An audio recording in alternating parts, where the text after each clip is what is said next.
Jaya Radha Madhava Kunja Bihari.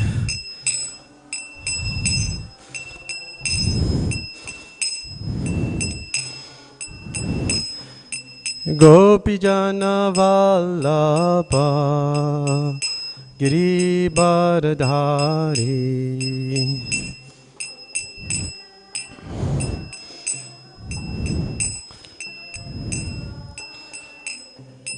Yashoda Nandana Braj Jana Ranjana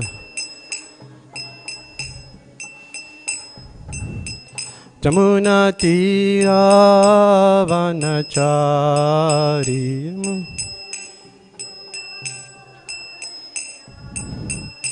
Jaya Radha Madhava Kunja Bihari.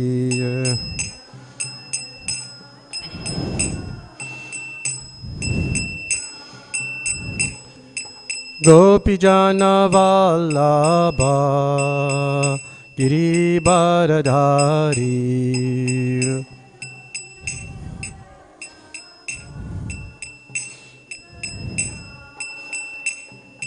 Yashoda Nandana Braja Jana Ranjana Jamuna Tira Vanachari. Yamuna Ji Jaya Radha Madhava Kunja Bihari.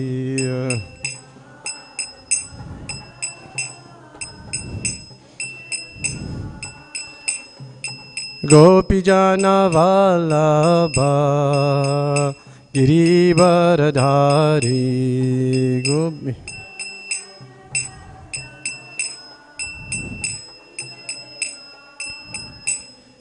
Yashoda Nandana Braja Jana Ranjana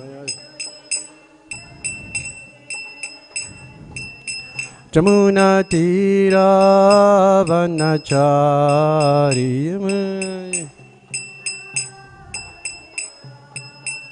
Yamuna Tira Vanachari.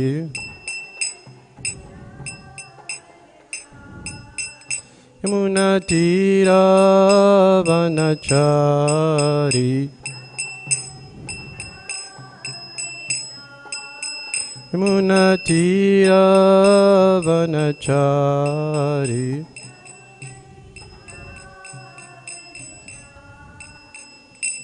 Jai Vishnupad Paramahamsa Pravija Acharya Asturu Shishmata Divine Grace A.C. Bhaktivedanta Swami Prabhupada Ki Jai Vishnupad Paramahamsa Pravija Acharya Asturu Shishmata Divine Grace Bhakti Siddhanta Saraswati Goswami Maharaj Prabhupada Ki Anandikoti Vaishnav Vrinda Ki Naam Acharya Sila Haridas Thakur Ki Prem Se Kaho Sri Krishna Chaitanya Prabhu Nityananda Shri Advaita Gadadhara Sivasari Gaur Bhakta Vrinda Ki Sri Radha Krishna Gopa Gopinath Shyam Kun Radha Kun Giri Govardhan Ki Vrindavan Navadip Dham Ki Gangamai Jamunamai Ki Bhakti Devi Tulasi Devi Ki Samaveta Bhakta Vrinda Ki Nitai Gaur Premanande. All glories to the assembled devotees. All glories to the assembled devotees. All glories to the assembled devotees. All glories to Shri Guru and Shri Gauranga. All glories to Srila Prabhupada. Srila Prabhupada Ki.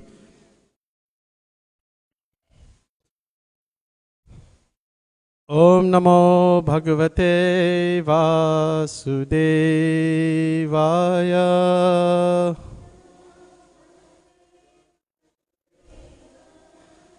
Om Namo Bhagavate Vasudevaya.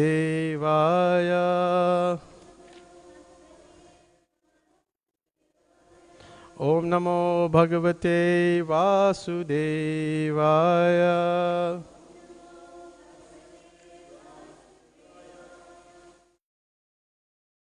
So we're reading from this book, I'll Build You a Temple, the Juhu story.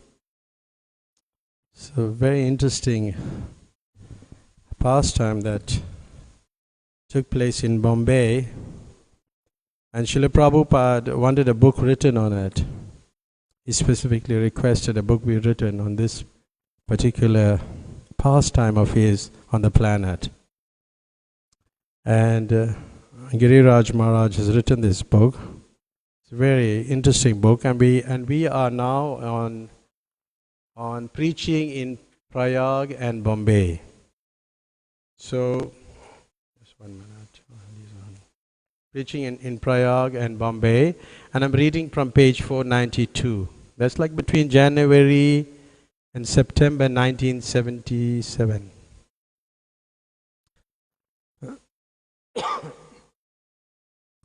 Mr. Rajda asked Prabhupada how long he would be in Bombay, and when Prabhupada said at least a month, offered that when he returned from Delhi, he would come again and arrange a meeting for Prabhupada with the Prime Minister Desai. That meeting could be arranged any time, he said, whenever it is convenient to you. So Prabhupada responded to that, and we will talk about it a little later about meeting political leaders and the repercussions on that. And yeah, this person, Mr. Rajda, was a politician also, member of parliament. And he thought it wise, that maybe he should arrange a meeting with Prabhupada because he had done so much for Krishna. And Prabhupada responded, he said that my life is dedicated for this purpose. And whenever it is convenient for me at any time. But Prabhupada was explaining about his health. So then, as time passed, 6 days later, Giriraj Maharaj informed Prabhupada that he had just spoke to Mr. Rajda, and that he had already spoken to the Prime Minister to arrange that meeting.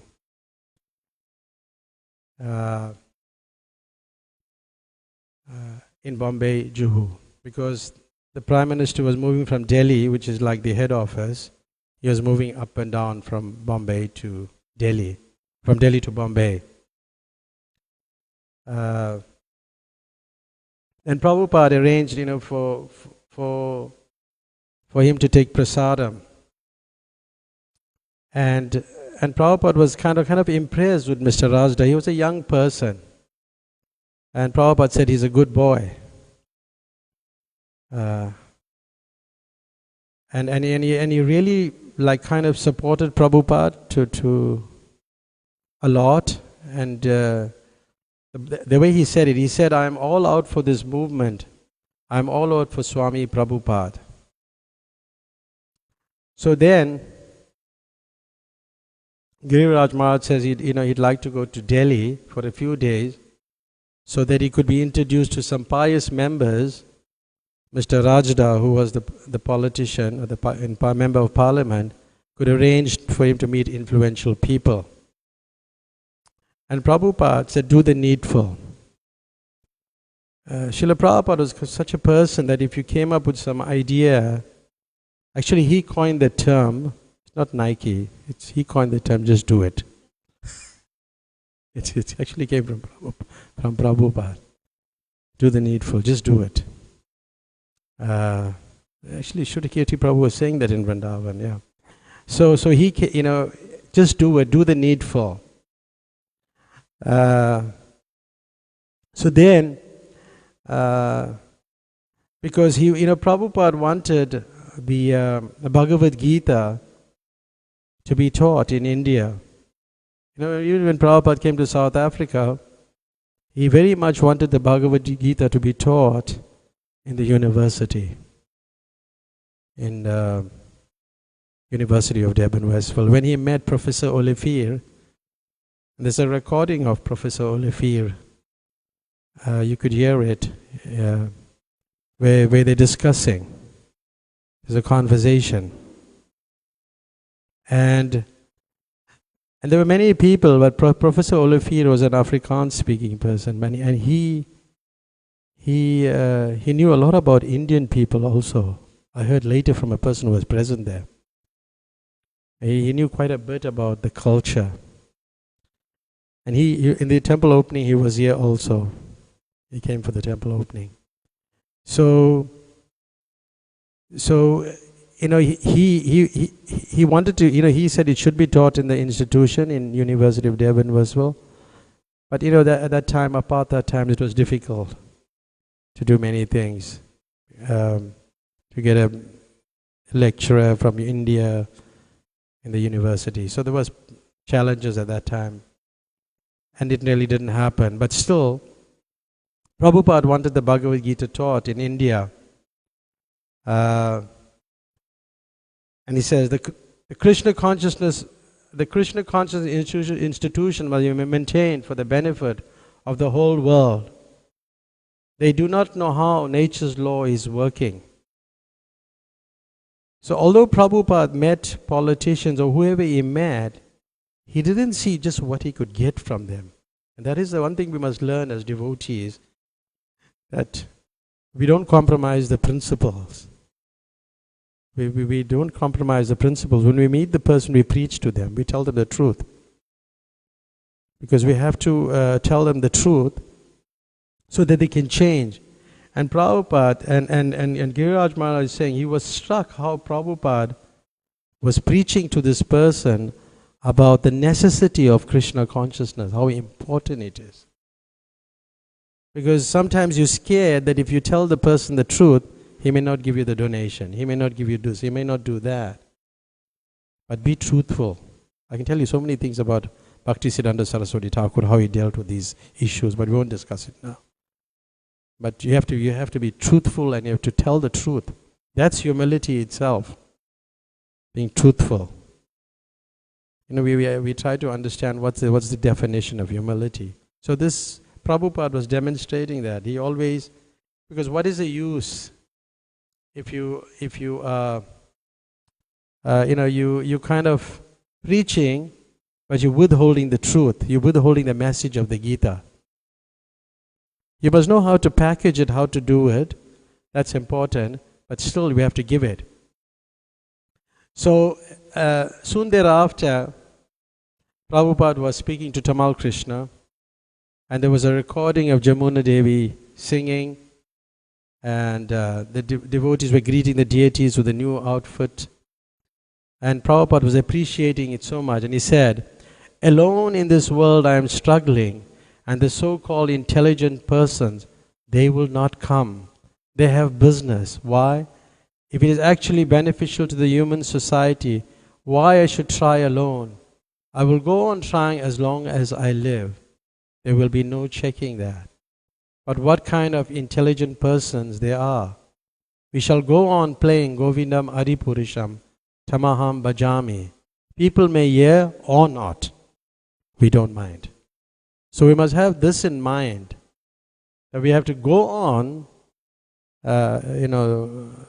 worshipping the deity, and at the same time preaching the message. Both things should go on. Even if people don't hear the message, we should still go on doing it. I remember when I was traveling in India on a train journey. In India it can be like for 36 hours or something. And I was just hoping when we'll come back to Vrindavan. And my daughter was little that time. She was with me, and we traveled all the way to so many different places. And when we got back, she just ran into this temple room to see the deities. And but I didn't do that. I just went straight to the room. Just thinking that that attraction we should have. And when I'm reading this, I'm thinking, well, yes, we should have that attraction where we run to see the deities. And I think I saw Kadamba Maharaj after that, and he just told him we were in a long journey, and he was just so tired, And then we had a conversation. But in the train journey, I met a young graduate who was going to start a job in the government. And I was preaching to him for maybe about 10 hours or something. He couldn't just get it. the teaching of Bhagavad Gita. He just couldn't get it. But finally, he's just about to, 1 hour more probably to jump off it. He can give me the beats. So I gave it to him, and he started chanting. And that fit to his journey. So we have to give this message to everybody.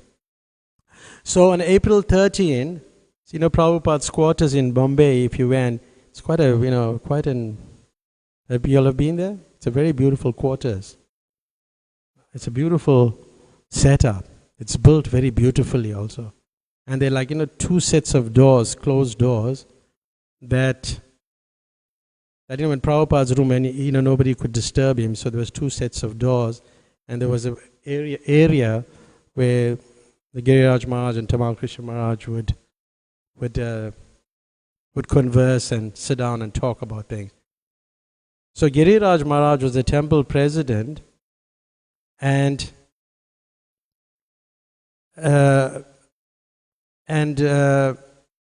so Tamal Krishna Maharaj was like the overseer, the CEO, kind of person there. So anyway, there was some money, there was some money to be deposited, and Tamal Krishna Maharaj said, Giriraj Maharaj, you should deposit this money. So he thought, I'm the temple president, I have so much important things to do, somebody else can do that. And he said, I can do some, better things. Who are you? You get this idea sometime when somebody tell you to do something, and you think, who is this person? Why is he telling me? Can't he do it himself? But then, suddenly the bell rang, and they ran to Prabhupada's room back. And I'll just read it. And then Giriraj Maharaj said, I gave him a report about our recent preaching success. And he spoke about the mood of a Vaishnava and the mission of Chaitanya Mahaprabhu. If one does not present Bhagavad Gita as it is, then where is its authority? Just listen to this carefully. He asked. And then apparently to illustrate his point, he said, if I say, Giriraj, you go there to the bank, and no, I cannot do this. I can do only this. Then where is my authority? Then he laughed, just see. But then, there were like 2 sets of doors, and Prabhupada couldn't have heard them, because they were like whispering. But he was amazed at how Prabhupada could have heard that. There was like quite a distance from the room, and the exact words. So sometimes, and for sure, he's Krishna's representative. Then sometimes Krishna will tell him, it's not all the time, but it doesn't mean all the time the person is told. Even if he's a pure devotee. Because don't have this idea that the spiritual master knows everything. Because he knows everything as much as Krishna will reveal to him. Because sometimes people say, they're thinking that, no, it's not like that, Like there was one incident where the lawyer was cahoots, there was some conspiracy, and Prabhupada couldn't believe that person was against us. Because Krishna didn't, and then he said, well, Krishna really didn't want him to know that. So like this, Prabhupada, Giriraj Maharaj was impressed with Prabhupada, could have heard that. And then he responded. He thought of the opening words. Now you have to do so many things. Again, another burden. You have to do all these things. He had spoken with emphasis. You have to do all these things. And I understood that if I saw the service as coming from Prabhupada, I wouldn't feel it a burden. And it happens sometimes that we overloaded with so many things, and we may take it as a burden. So then, after that, this Mr. Rajda, this politician or the member of parliament, came to see Prabhupada with his wife and daughter. And Prabhupada again was speaking. Uh,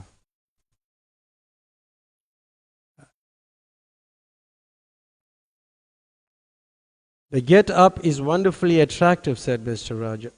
Rajda, and the contents are no doubt divine. Srimad Bhagavatam, Amala Puranam, Prabhupada quoted. This is the regrettable fact that we have got in India the real knowledge, and we have locked up that knowledge. See, this knowledge is somehow it wasn't distributed. It was locked up in India. And there's another discussion also between Prabhupada and another Indian man talking about Pandita Samadarshinaha. What's that verse? Vidya Vinaya Sampane Brahmana Gava Haistani Suni Chaiva Swapakacha Pandita Samadarshinaha. The humble sage, by virtue of true knowledge, sees with equal vision a learned and a gentle Brahmana, a cow and an elephant, a dog and a dog eater. So, in that discussion with that man, the man was saying that, he was asking Prabhupada, what's your contribution? And Prabhupada said, I'm just repeating what I heard. The message of the Gita, I'm just repeating it. That's the process. And the man was saying, but at least you should, there were quite a few of them, but anyway, they were all talking at different points, different times. But he said, what is your contribution? You should have made some contribution. And Prabhupada in the end, anyway, the man was finding mistakes. And he said, because you should see with equal vision. Pandita Samadarshinaha. Because he was implying that Prabhupada was not seeing equally. So Prabhupada says, if you're seeing equally, then, why are you fault finding with me? So you're not seeing equally. So Prabhupada trapped the person. Because why? If you're finding faults, then you are not in that situation where you position that you could see equally. And finally, Prabhupada said that this knowledge was locked up. This information was in India. And he took this message, whatever he heard, and he repeated it around the world. Is that not Pandita Samadarshinaha, equal vision, giving it to everybody? So that this knowledge is locked up, and this person understood, and Prabhupada was very much into this. And this page is dealing with distribution of knowledge. But he was speaking about that he didn't have any cooperation. But I have no cooperation of the authority. This is most regrettable. Now there is a change of government, and Morarji is a religious person. So why not attempt at least to keep an ideal institution? Just like for technical knowledge, if there is good medical college in any part of the world, people go there without any consideration of nationality or anything. Similarly, let there be an ideal institution in India, so the whole world will come and learn. So this is what, now he's appealing to this Mr. Rajda, who is the member of parliament, to make some representations. Because it is mentioned, that verse Prabhupada quoted, Bharata Bhumita Hoile Manusya Janmayar. Anyone who has taken birth as a human being in India, first of all, he has to make his life perfect and then distribute this knowledge. And then Prabhupada got into preaching to this person. Again, the Bhagavad Gita, verse 213, what's that? Danyasmin yata dehe, kaumaram yavanam jara, tatade hantra prapti, dhiras tattanamuyate. As the embodied soul continuously passes in this body, from boy to birth to youth to old age, like that, it's transmigrating. And he was giving this information, he was preaching to him, because he was trying to show him that when it's not Hindu, Muslim or Christian, it's for everybody. That's what he was emphasizing. It is universal. And the person agreed, yes, it is a universal. It is a universal science. And Prabhupada said, if you just understand one line of the Gita, your life will become say one line, just a line. So like that, and Prabhupada was speaking with this Mr. Rajna. He was speaking in general, but he was also speaking to him personally. Both were done simultaneously. Although the information was he was speaking in general, but still he was personal. And then Prabhupada asked for prasadam to be served, and showed a BTG, a copy of the Back to Godhead. And Prabhupada asked Tamal Krishna Maharaj, what is the circulation? And he said 1 million copies per month. That's a lot of Back to Godheads per month. And Tamal Krishna Maharaj, that's only in English, but in the other language, Spanish, German, French, Dutch, Chinese, Bengali, Gujarati, Telugu, all different languages. So then they got into a discussion which was crucial to Prabhupada, was the visa. The devotees were having problems with visa. They have to leave India after a few months, and when their visa expires, and then they have to come back. So it was a very costly thing. So then he was hoping that this person could take up that service. And this Mr. Rajda said, no problem, I could arrange it as quickly as possible. And there was really no problem. It was costing about 5 to 6 lakhs, he was saying, and he was losing money.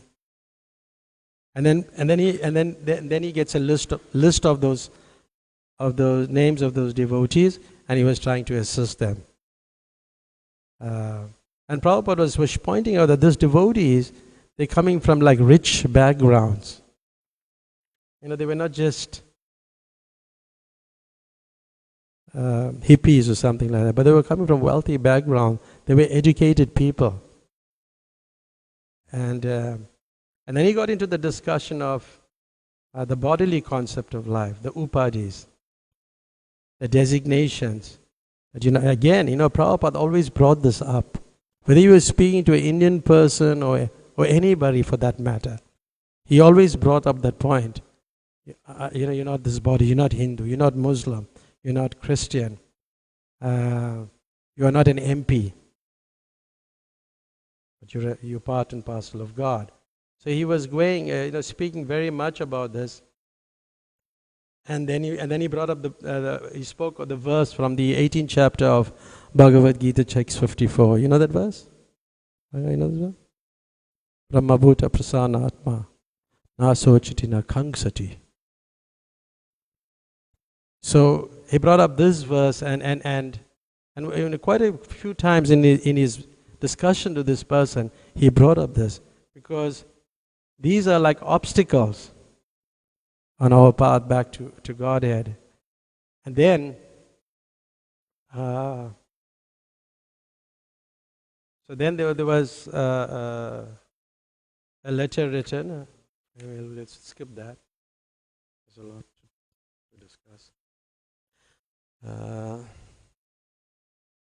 So just and Prabhupada was pointing out to this man, Mr. Rajda, they could live under a tree. It was not it's okay for the devotees. They were austere and they were simple. But still they required a building. To attract people, because not everybody will be attracted to a person sitting under a tree to give this message. But if you have a building, then people may come. So even in Mayapur, when his quarters were built in Mayapur, he didn't want to move from that old quarters where he was in the thatched hut. He didn't really want to move, because he was quite satisfied. But still the devotee said, well, there'll be a more opportunity for you to preach there. So then he said, okay, for that he will go. So there was having a very good discussion, and But still, Prabhupada was speaking very boldly to him, and that is something that we need to do, because sometimes, we would be afraid to tell the people the regulative principles also sometimes. And we'll think, well, if I just tell this guy, hey, no illicit sex, no gambling, what's to it? But there are also people who'd like to know what you follow. They would like to know that. There are that type of people also. So, but in general, we have to feel the pulse, but still, we have to be truthful. So Prabhupada is speaking about the regulative principle, and this is, I'll just read this. This taste for all worldly things, Tamal Krishna said, that I am realizing that Krishna dragged me through all circumstances, that these are useless. Niskinchanasya Bhagavad Vajan Mukha, that is required. Just like Jagai and Madai were made to promise, no more, yes sir, no more, then I accept you, that's all. Right. And they kept their promise, they became faithful. So this is for devotees, for us. We must see that this material life it's distasteful. And as long as we don't see it like that, we won't make advancement. We have to see it that this material world, we must lose taste for it. It's not really a place to. And the second thing is that now that you have vowed, you have initiated, you have to keep that promise. There's a film like that, The Promise. You heard of it? Oh, don't Google it, but there's a film like that. Yeah, The Promise, to keep that promise. So, and then Prabhupada speaks about initiation, and there's a whole discussion, very interesting points. And then he speaks about the disciple taking initiation and then breaking the principles, and then the spiritual master get the reactions. And so it's a good discussion. And Prabhupada is saying it is not easy to become a spiritual master. Yes, then when he is overloaded, he suffers. He's speaking to this member of parliament. Krishna transfers the sinful reactions of the disciple unto the spiritual master. Yes, that is the principle. This is aham tvam sarve papebhyo moksyami. You have to take all the sinful reactions. This is the principle. Krishna is God. He can nullify everything. But I am not God. When it is overloaded, I have to suffer. This is a principle, like the Christian idea that Christ takes. And then Prabhupada starts speaking about Christ, about Christians, how they want the spiritual master to take the reactions for their sinful activities. But a disciple doesn't do that. He will follow the principles so strictly that the spiritual master doesn't suffer. So that was being discussed, and he spoke about cheating. Just like specifically speaking about Jesus Christ, like go on taking our sinful reactions, and we will get on with our own business. That's how he says it. And that Prabhupada said, that's not loving, that's cheating. So even that applies to us also. It's not applying only to Christian people. It's applicable to us if we don't follow it ourselves. So like this, then there's many things following the instruction. And then Prabhupada speaks very nicely about Jesus Christ, how merciful he was, and then Prabhupada mentioned that he went to Kashmir. According to history, he retired. After the resurrection, he went to Kashmir. He did not die on the cross. That's what. And Prabhupada actually wanted to write a commentary on the Bible. But he said it may not be appreciated by Christian people. So he didn't really write it, to give the essence of it. And then he speaks very highly of Jesus Christ, and he said his Guru Maharaj said he was a Shakshtavesh avatar. That's Bhaktisiddhanta Saraswati Thakur.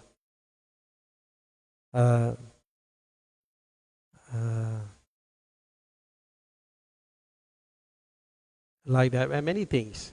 Then he got into the usual, the commandment, thou shalt not kill. So this conversation is going on with Mr. Rajda. But Mr. Morarji, who was the new Prime Minister, was an old person. He was actually 84 years old. But you see, at that age, you're entering politics. And Prabhupada said, it would be more beneficial if he studied the Gita and took to the preaching of the Bhagavad Gita. Morarji Desai. So then there was about the Harijans. You heard of Harijans?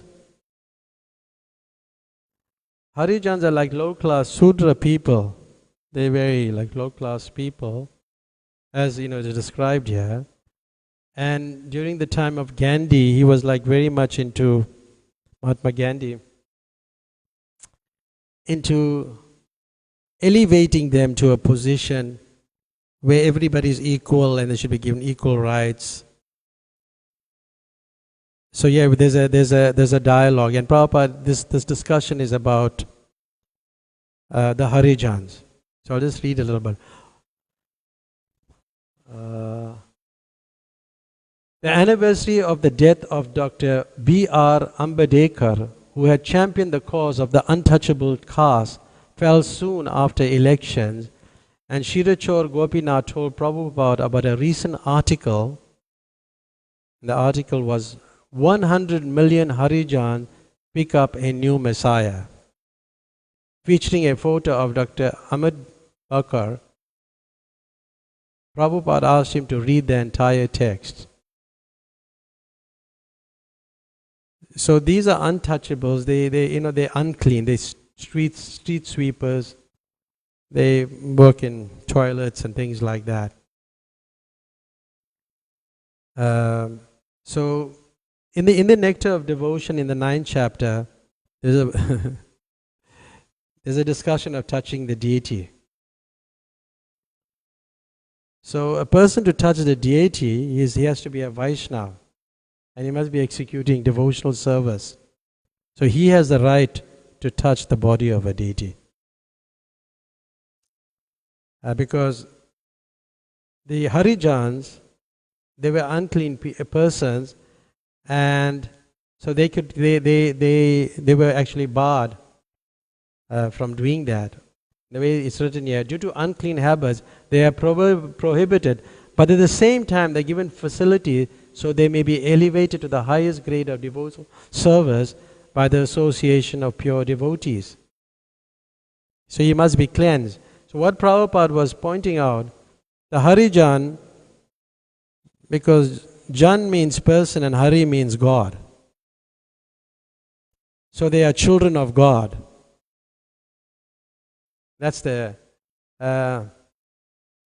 so one can progress from a Sudra to a Brahman, but that's done by the qualities as described in the Bhagavad Gita, the 18th chapter. Text number? I think it's 42. Yeah, 1842. The qualities, peacefulness, truthfulness, all those different qualities, cleanliness, purity, all these different qualities. So one can elevate himself to that Brahman status. So these people have that opportunity. But Prabhupada took that opportunity to get into that whole article, and it's just a pity we don't have time to get into it. But the points that that Prabhupada get into, and quoting Bhagavad Gita all the time, the discussion how even low class, where Lord Krishna says in the Gita, in the 9th chapter, text 32, what is it, Ranga, Mami Patavya Pasritya? Yeah, where people of low class birth, women, Vaishyas, merchants, Sudra, can attain that supreme destination. And this is, Prabhupada is quoting the Gita. Now, simply denying that I'm not a Sudra will not help, Prabhupada was saying. They must be elevated to the standard of Brahman. So he gets into the whole thing, a whole article, and Prabhupada says you can't rubber stamp. The defect of Gandhi started this Harijan movement, keeping them where they are, and at the same time changing by rubber stamp to Harijan. That must be a failure, because you have to elevate them, and that done in the association of Vaishnavas, devotees. And Tamal Krishna Maharaj made a nice point. He said, unless you change the inner makeup of a man, he won't improve. And like in modern, nowadays you will say, what, inner engineering or something, working with the inside. Inner engineering. So yeah. So then they describe the Harijans as even if you gave them a place to stay. In Madras they did that, these low class people. So what they do, they will rent the house and they'll stay in the street because they can live in the street. And then they will just live in the street and be unclean. And whatever rent they get, and they will just use it for themselves. So what is this Harijan? And we spoke about how they are, and look at what Prabhupada says. Jan means person, Hari means the Lord. Hari is man, like Narada Muni is Harijan. Yes, all devotees. Tamal Krishna continued reading from the Harijan article. And then the only remedy lies in ending of the subservient to the higher caste and securing for them economic independence. But according to the Bhagavatam, a Sudra can never be given economic independence, because that's not what he can do. If they want economic independence, they should elevate themselves to the higher caste, because from Sudra you can move up to Vaishya, business class, and like that.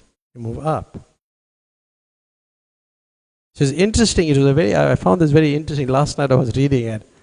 Yeah, and there's so many things that we just don't have the time to discuss this. What's the time? Somebody has a time? 8:19. Okay. Then, okay,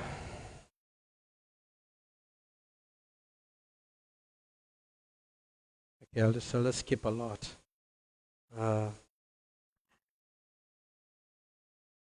Tamal Krishna read further. There is no authentic answers to these questions.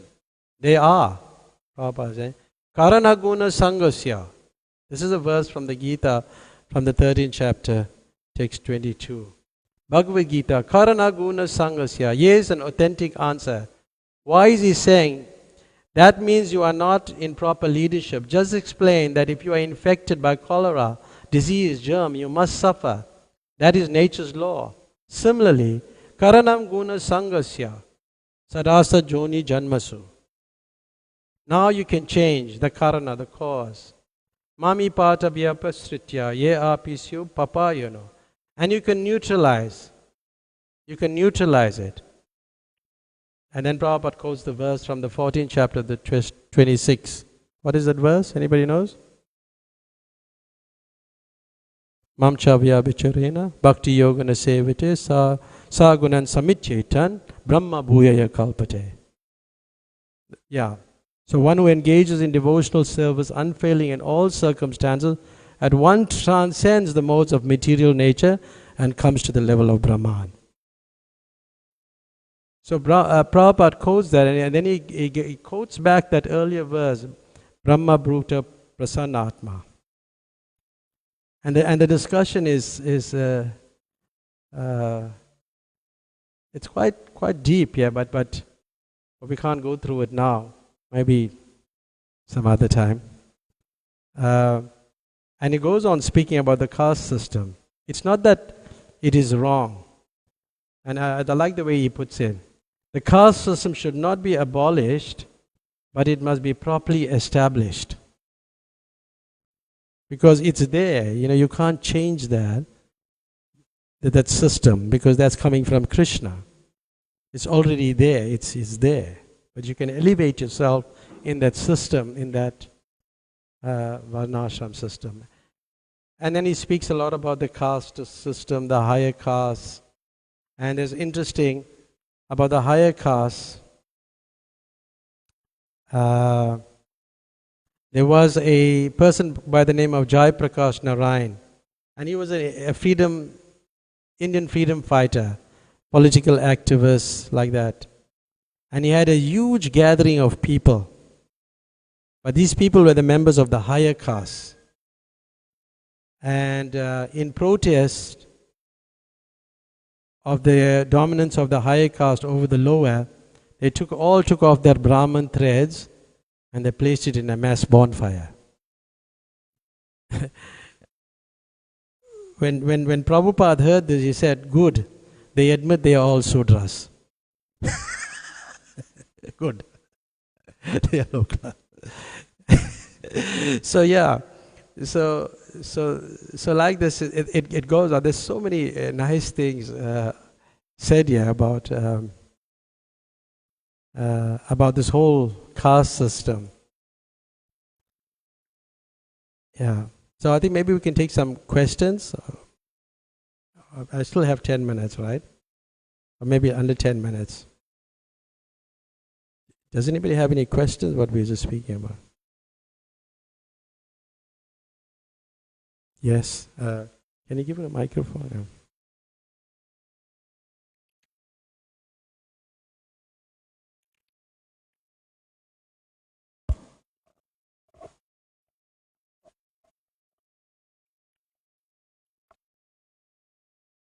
Hi, Krishna Prabhu, thank you for class. So the Varnashra system, since ISKCON has been started and Srila Prabhupada has educated us about that Varnashram system, has it been to some extent implemented, at least in India? Well, yes, like some, in some parts of the world it is there, but each temple have to work on its own, because the Varnashram system, even like Arjuna did a whole document. It's a very interesting document that he compiled. I mean, I went through it with him. It's quite interesting. But it's difficult for us to implement it. We have to kind of tweak it. That question, well, I think there was a question raised by Arjuna, and Kadama Maharaj was saying, it's really difficult in this day and age to implement it. But you see, we can look at people's acumen within the society. We can look at people's acumen. Some people are just good, Brahmanically inclined. Some people just like working with their hands. Some people like farming. So within the institution, we can do that, and it's left onto the authorities. But we have Varnashram system. In the GBC we also have a body that deals with that.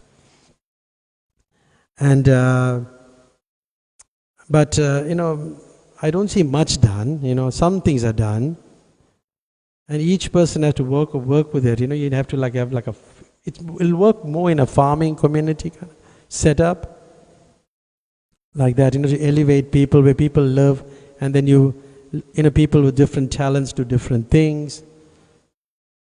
But in the whole, for this whole country to implement Varnashram system, it will be difficult.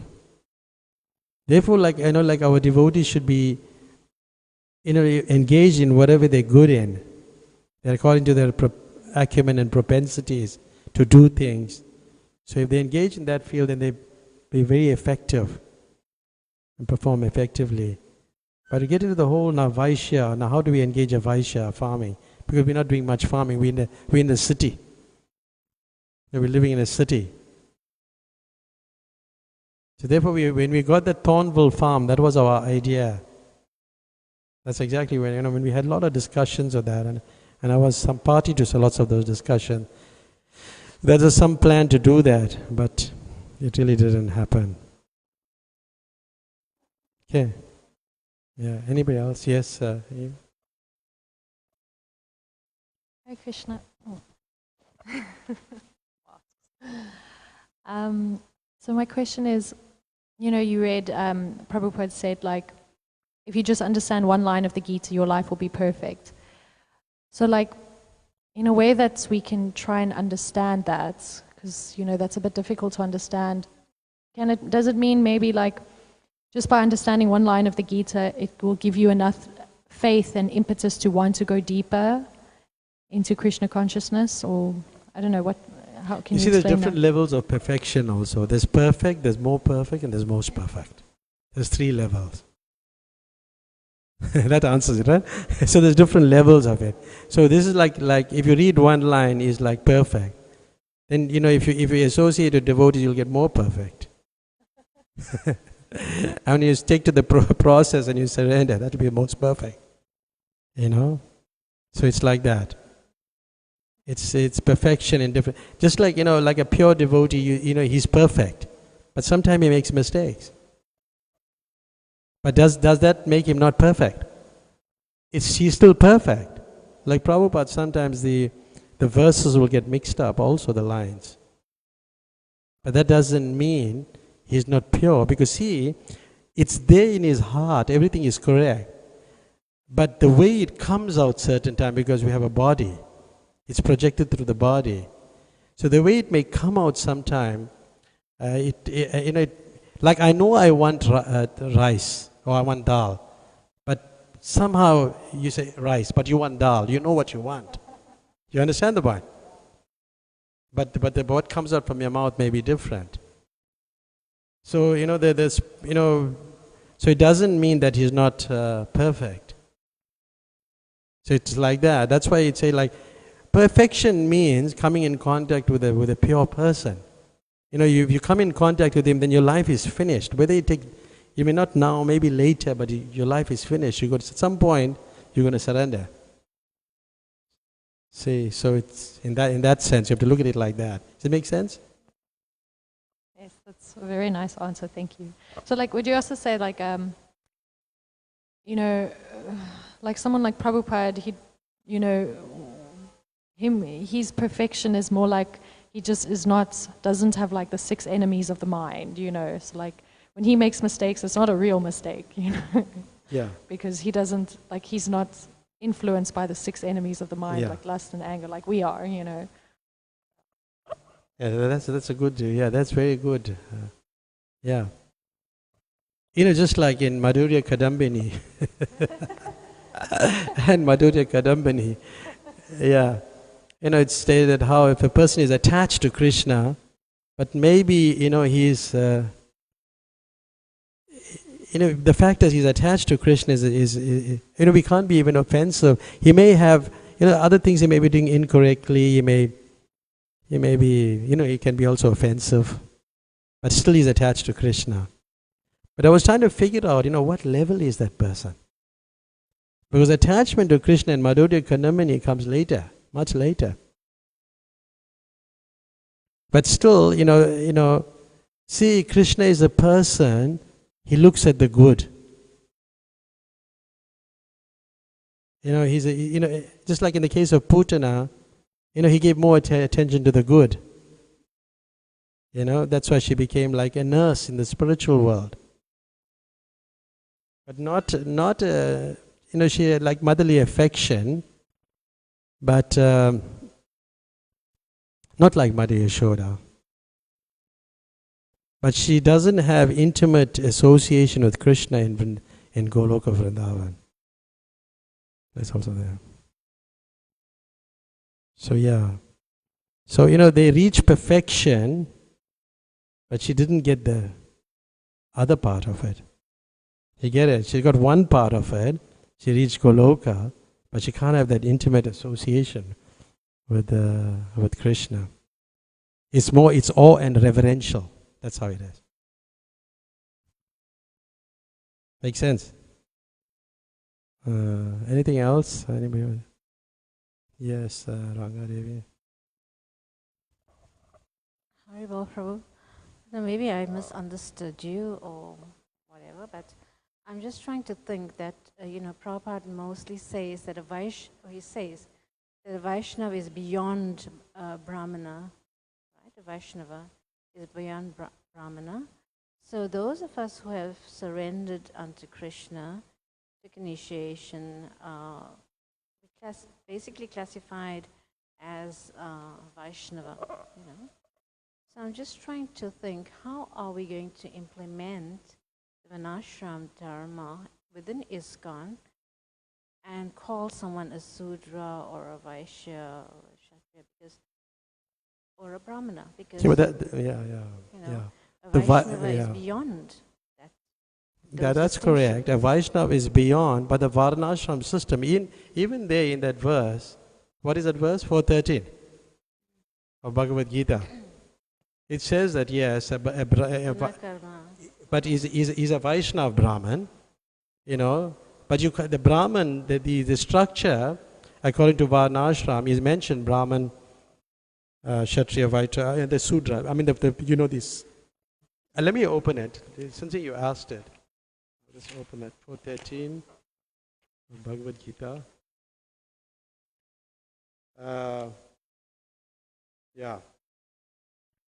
A person in Krishna consciousness, however, is above even the Brahmanas.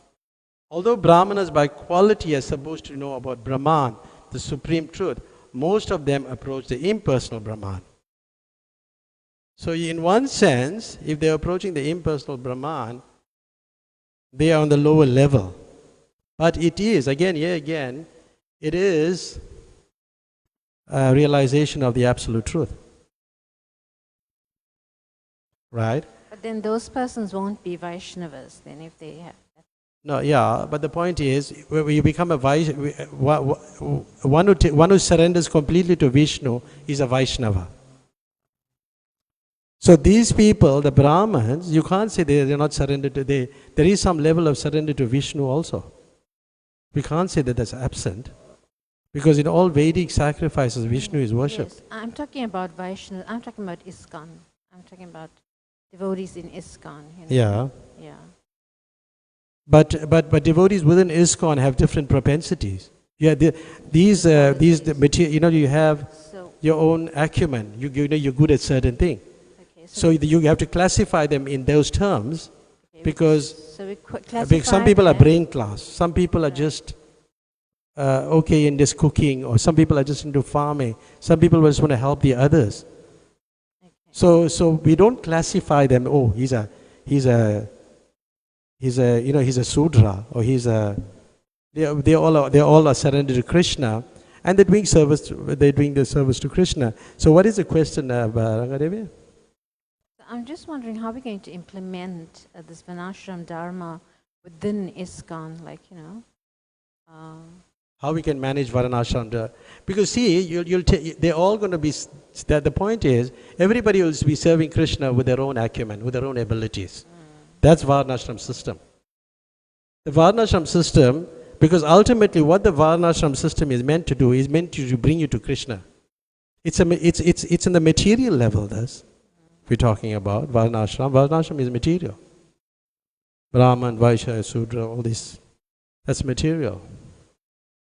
So you classify them according to the quality. Yeah, according just like what is a Vaishnava is somebody who is totally surrendered to Krishna. I don't know, would you say we totally surrendered to Krishna, all of us? No. Probably, some of us are trying. Yeah. But still, in the Varnashram system, Prabhupada spoke so much about Varnashram himself. I mean, in his books, there's plenty of quotes.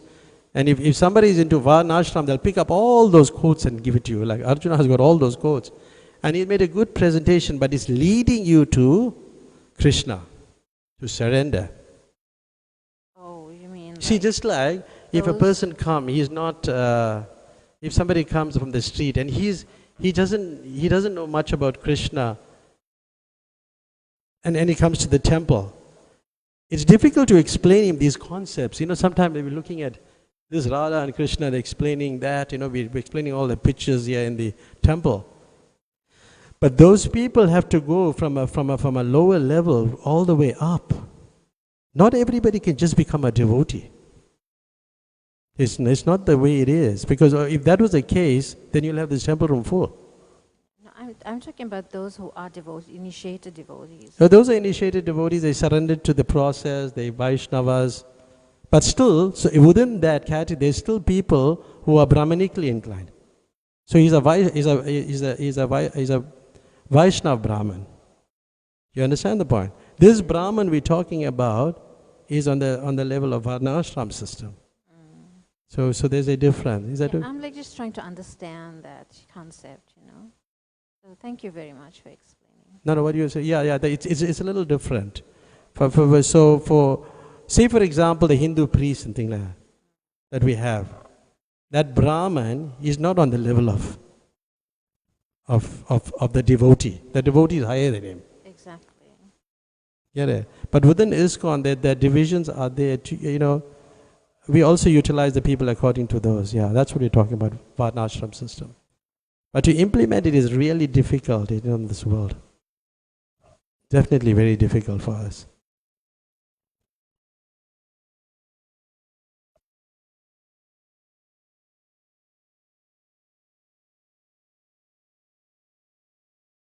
Yeah. Yeah.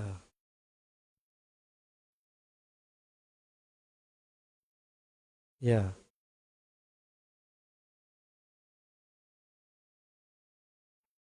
Yeah. But still, but the devotees who surrender to Krishna, who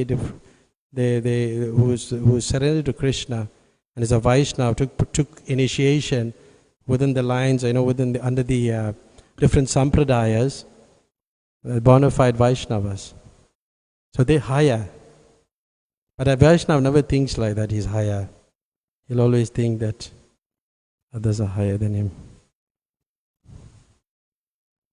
Yeah, but it's good. Thank you, Ranga, for that clarity. Thank you, Prabhu, for explaining. Hare Krishna. Hare Krishna. Thank you very much. Srila Prabhupada ki. Sorry we took a little longer, but we just... This is an interesting subject matter, but I didn't get through it. We had a lot of pages to do, but next time. Huh?